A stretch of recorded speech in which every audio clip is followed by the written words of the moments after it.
Local programming on KRWG made possible in part by viewers like you. Thank you. Welcome to Your Legislators, a production of KRWG Broadcasting. Your Legislators is a public service program providing our viewing audience in southern New Mexico the opportunity to hear about important legislative issues directly from their elected representatives in Santa Fe. Here's your host, Sloan Patton. Hi, welcome to the show. 2013 was a big year. New Mexico Supreme Court legalized gay marriage. The spaceport is inching towards completion, but there are still a lot of hurdles to overcome. And a lot of teachers spent more time thinking about testing than their students did. Well, this morning we have with us Bill McCamely. If you haven't met Bill, it's good to be here with you this morning. Thanks for coming in today. Appreciate you having me on, Sloan. Yeah, absolutely. Well, I'd like to first talk a little bit about education, about some of the tests that we've seen thrown towards teachers and some of the struggles with that. What do you think in the next session coming up, what's going to happen as far as the testing? Do you think that bills might be introduced and some of that might change? Well, you got to remember this is a 30-day session. And in New Mexico, the Constitution delineates between odd years and even years. So in odd years, so last year there was a 60-day session, and we as a legislature could deal with everything that came up. I mean, you're talking about abortion and pet trapping and the run of the gamut. But this year, we're only allowed to deal with budgetary issues and what the governor puts on the call, which is her list of what can be done in a short session. And so there probably won't be as extensive a discussion about a lot of the other things that people care about other than straight up dollars and cents budget things for the state government. So in terms of education and what we're dealing with, that testing issue probably won't come up as much as it did last time. That being said, this is probably the most divisive, toxic issue right now in the state. You have a governor and a secretary of education who are very, very focused on a certain means of doing education reform, and it's very Florida-based. That's where Hannah Scandera is from, where it's about testing. And they really view that as the best way to have accountability within the education world. Now, there's a lot of teachers that are starting to get very frustrated, very angry about this situation. And they feel that there's so much bureaucracy and there's so much emphasis on the paperwork and the testing that they're not having time to actually educate their students. In fact, Stan Rounds, who is the head of the Las Cruces school administration, he had a real good way of putting this in a recent meeting. He said, you know, when I was back on the farm, we used to grow our cows and we used to weigh our cows. But we spent a lot more time growing them than we did weighing them. And right now what we're doing with the education process here in New Mexico is we're spending a lot more time weighing our students by the testing and evaluations than we are actually growing their minds with experiences and knowledge that they need to survive in the modern world. And so that's where a lot of that frustration is from. And I definitely have heard the teachers. And you know, if we keep going along this route, the problem is you're not going to have anybody that wants to go into the profession. One of the things that probably will be brought up this year, because it's part of the budget, is merit pay for teachers. Now, there's a lot of folks that don't have a problem with merit pay. The problem is, how do you evaluate teachers? And if their evaluation is all purely based on testing, then a lot of folks would really view that as unfair, as not a real barometer of how good they are as a teacher, and is not just a real effective means of evaluating them for pay. I mean, what about what their administrators think? What about what parents think? What about, are they graduating kids from their schools? I mean, there's a lot of different things that you might add to any sort of evaluation rubric other than just standardized testing. I know last year, the bill that went through that was for merit pay could have had up to, I believe it was 70 to 75% of any evaluation system for a teacher be done by standardized tests. And for me, that's too much. And for a lot of people, that's too much. So that probably will come up in the session as a discussion point, and we'll be talking about it. Mm-hmm. Even though it may not become such a big thing with everyone working on the budget so much, I still want to talk a little bit more about education, because you went to high school here in Las Cruces. I did. When you were in high school, what did you see that you think that should be changed? I mean, what do you think's wrong with education? I think's wrong with education. Where do we start? Huh? I think first of all, we always talk about what's wrong with education. I think we need to talk about what's right with education first. There are a lot of hardworking, passionate teachers in our education system. I mean, I think we always start with the negative when we talk about these policy things, and I think we need to thank those people. I mean, no one goes into education for the money. They go into it because they want to do something good for society and they like working with kids. And I think we need to recognize the fact that there's a lot of really good teachers in our system that need to be thanked. And I was an education major here at MSU for 4 years. And I went back to Mayfield and interviewed one of my teachers with a program that we had to do. And I said to him, his name was Jim Smith. He's still in town. He was the National Teacher of the Year a few years ago. He's a history teacher. It's one of the reasons that I'm now in government. And I asked him, what do you not like most about this profession? Is it the money? He said, no, Bill, I'm all right. I've been doing this now for a few years. My wife's a teacher. She's been doing it a few years. And we're never going to get rich, but we're comfortable. What I don't like is the perception that teachers aren't good enough. There's that old Woody Allen quote, those that can't do, teach. And he said he'd go to parties. And people would be doctors or lawyers or salesmen or business people or whatever, and they would have this opinion, and I'm a teacher. I'd be like, oh. And I really feel that that is a failing in our society. We need to recognize that folks that are out there busting their tails in the schools are professionals. They do good work. Most of the kids that come out of our schools are well-adjusted, ready to get into society. And I think a lot of the problems, we have to go back to the parents.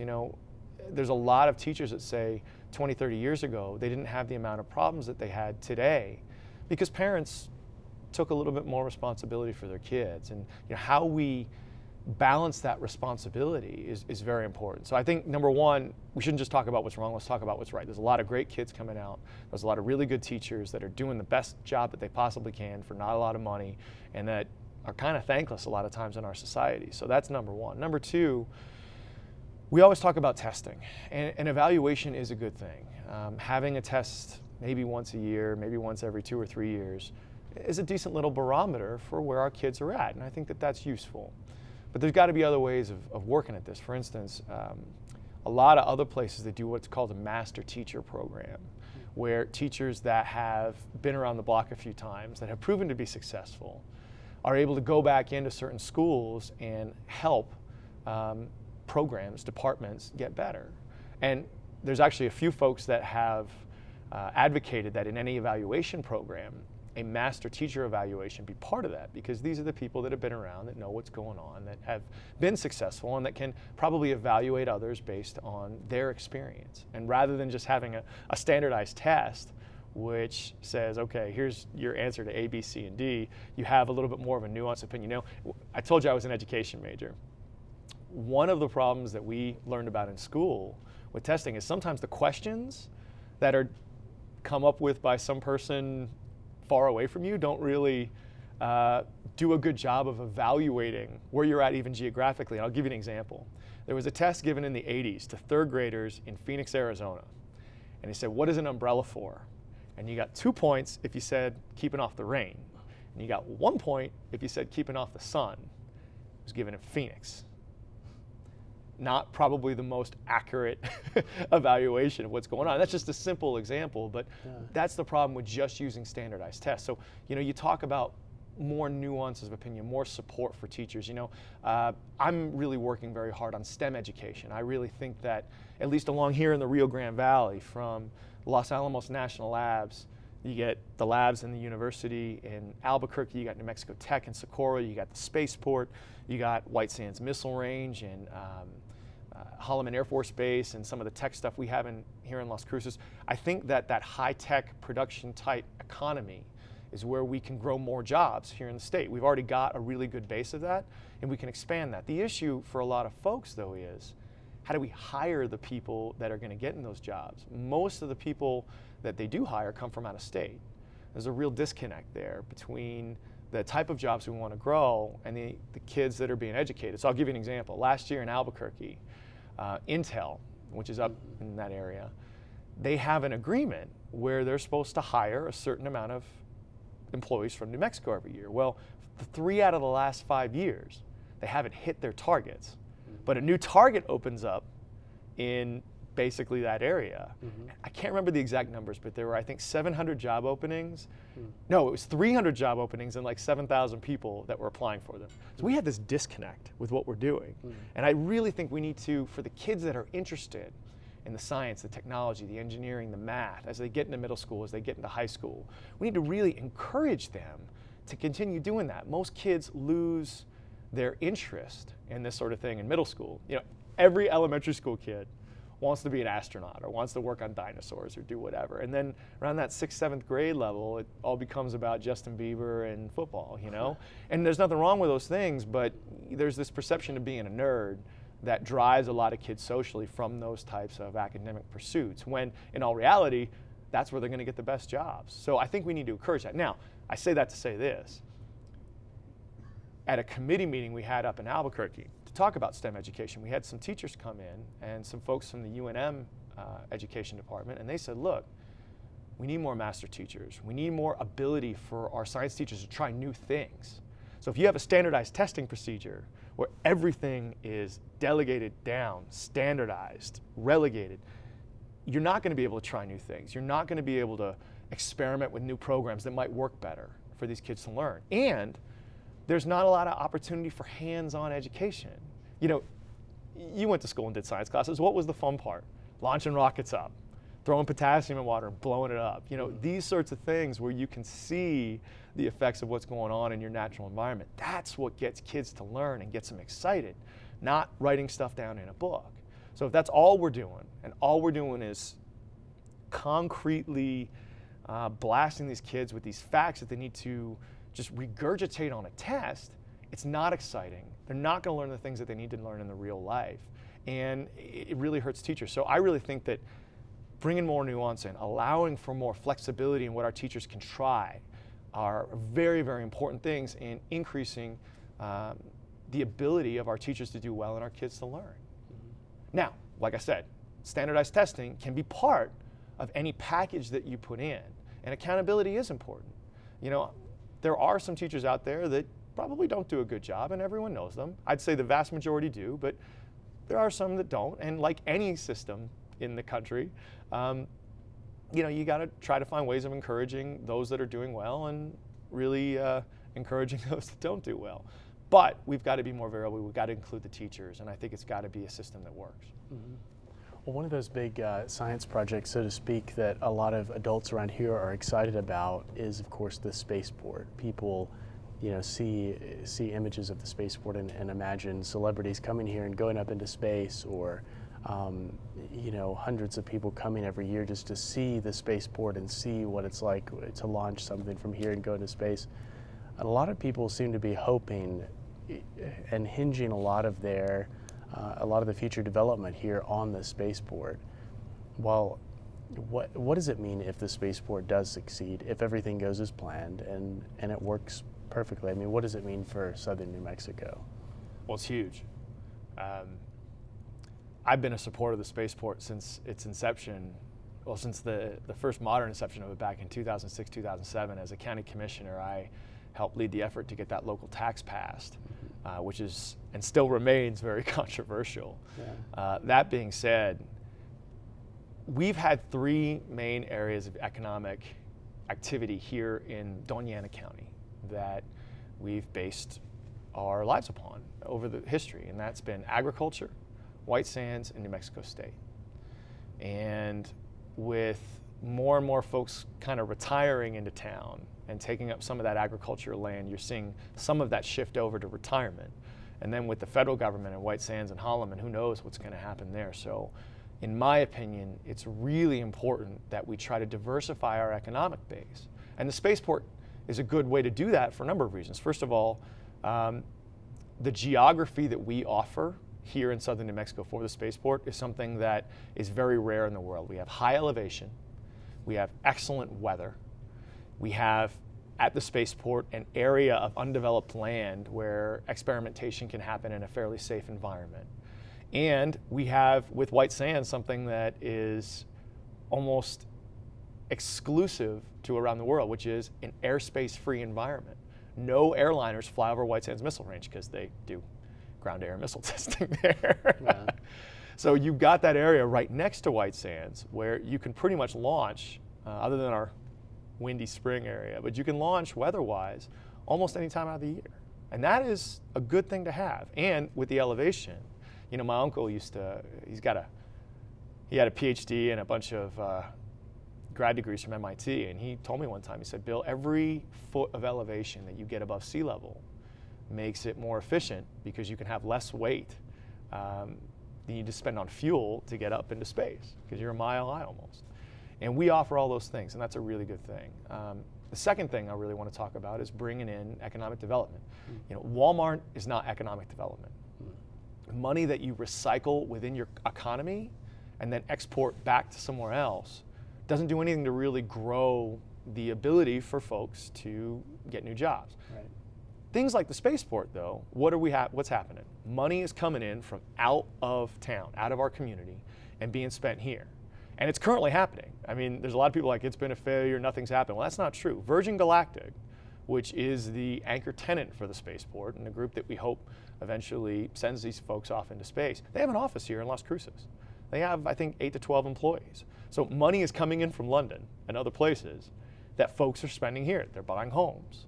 They're going to restaurants. They're buying coffee. They're doing all these sorts of things that recycle money within the community from outside. And we need to have more of that. And that's one of the things that Spaceport, with our geography, can really bring. Furthermore, the direct jobs that are created at the Spaceport are going to be high paying for the most part. You're going to have your engineers. You're going to have your people running the place. You're going to have your business folks. And it's not going to be these, you know, we've had a lot of call centers come into southern New Mexico, not just here in Cruces, but a lot of places around the southern part of the state, which are not the highest paying jobs. They're okay jobs, but you know, you're talking $8 to $12 an hour. These are not those jobs. They're higher pay, they come with healthcare benefits, and they're bringing more money in. And that's why I think it is absolutely important that we do everything we can to ensure that this thing has every opportunity to grow. Now, is it a risk? Yes. Are we laying money down on the table and investing it in something that could not work? Sure. But I think it's got a real good chance of working. And if we don't do things like that, if we don't take those risks, we're never going to really grow the economy to the point to where our tax base is good enough to where we can spend money as a government on things that we think are important, like roads, like schools, et cetera, and so on. You know, I always gave the example of Huntsville, Alabama. In the late 1940s, a bunch of German scientists came here to southern New Mexico, to White Sands, to launch V-2 rockets into space and experiment with them, and that's where White Sands Missile Range was born.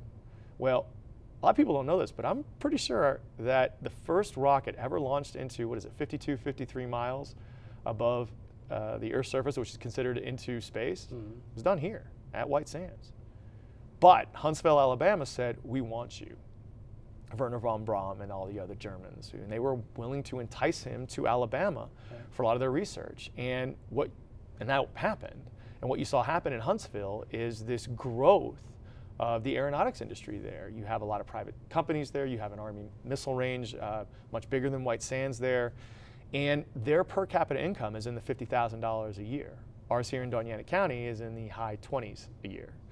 And I'm not sure all of that can be traced to that, but a good chunk of it can. So if we want our young people to truly have an opportunity to stay here in the area that they grew up in if they want to, we've got to have the jobs available. We absolutely have to. If we don't, we're just going to keep exporting our talent. And many of your folks probably know this, but I was student government president here at New Mexico State, and there was a president named Jay Gouge, who's now at Auburn, who was here for a while, and I had I talked with him for a while, and I said, you know, we really want to grow this university, Dr. Gouge. We want it to be great. We want it to be a top-class academic institution. He said, Bill, I agree with you. It is important. And we want NMSU to do well, but we're a taxpayer-funded institution. And if we don't provide the jobs necessary for our kids to at least stay in state, at least, then we could become Harvard. we could be one of the greatest schools in the world and we would still lose our investment.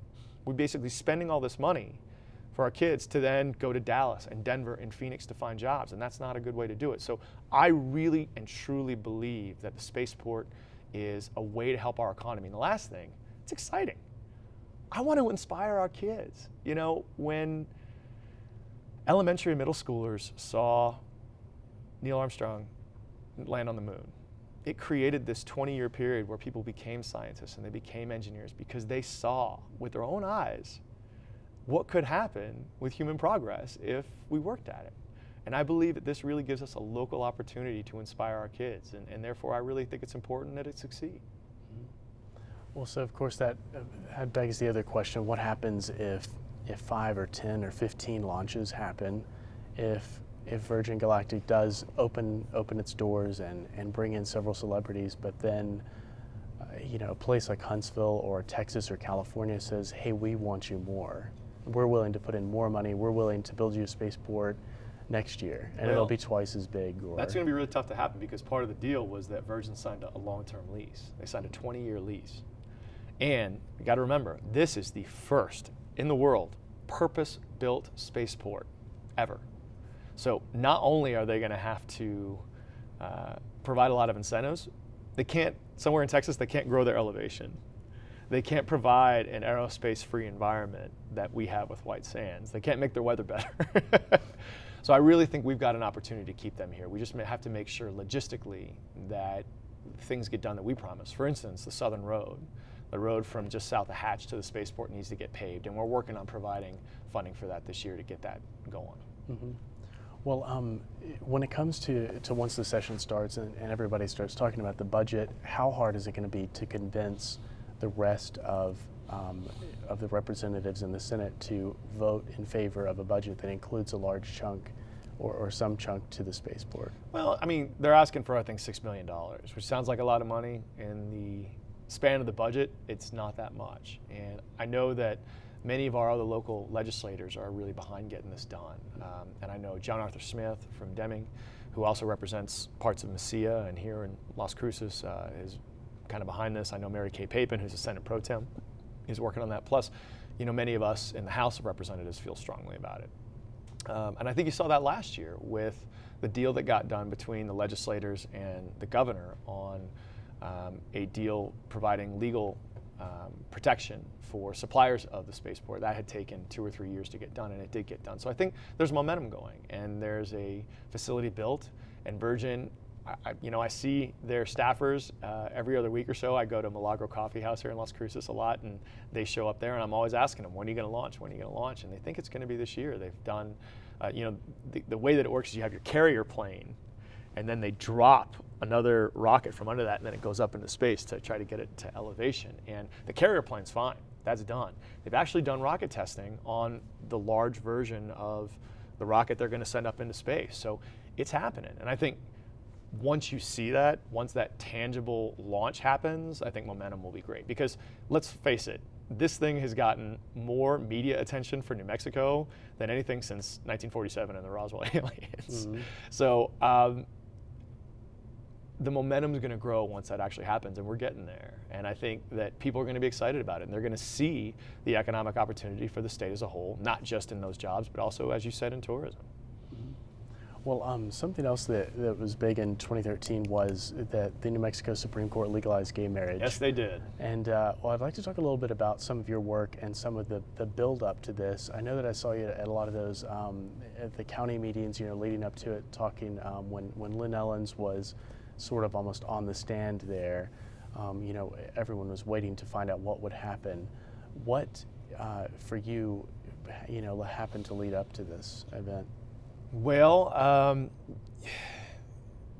the subject really makes me very frustrated. How so?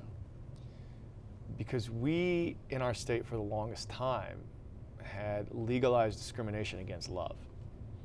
I mean, let's be blunt here. When two people love each other and want to be together, what's that about?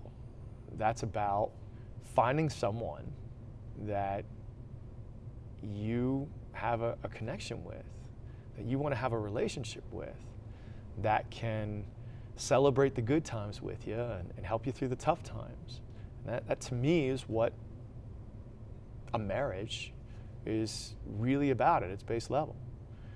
And for a long time, we said, you heterosexual couples over here, your love means this. And there's all these legal things that come with it that we think are important for you to have. And you gay couples over here, you're not. You don't get that. Your love is not recognizable, and it's not as important. And what does that mean? For me, not only is that a direct slap in the face to folks who have found someone that they want to be with, but it really encourages an attitude of negativity towards folks that are same-sex oriented. And you see it in statistics. Gay teenagers are much more likely to commit suicide. I think 4 times more likely to attempt and commit suicide than their straight counterparts. And a quarter of the homeless teenagers in the country, whereas you maybe have 5–10% of folks that are gay, a quarter of all the teenagers that are homeless are gay. And the biggest reason that folks cite that is their folks kicked them out because they were gay. We have a policy in the state that says, you're important, you're recognizable, we value your love and your relationship. But you guys, we don't. It really furthers an attitude of negativity. And, you know, we had a kid in Valencia County I think it was spring, who killed himself. And his suicide letter said, they're right. I'm not going to use all the words that he used, but I'm not worthwhile, I'm not a good person. And I think that's horrendously wrong. And so I was extremely happy to work with the county clerk here. You know, there were a couple of lawsuits that had been on the table for a while. They were taking a while. Yeah. And when the Pope and the Boy Scouts are moving in this direction, it's time. Yeah. When the military is moving in this direction, you know, I have a bunch of friends that I talk with regularly in the military and ask them. Well, I know that you have been a big advocate for yeah, it. Yeah. That does bring us we ran out of time, and all right. I probably should have saved that one for the beginning of the show. It's all right. It's done. It's important, and we're going to fight to keep it. All right. Well, Bill McCamely, thanks so much for joining us. Appreciate it, Sloan. Thank you. Yeah, and we'll see you next time.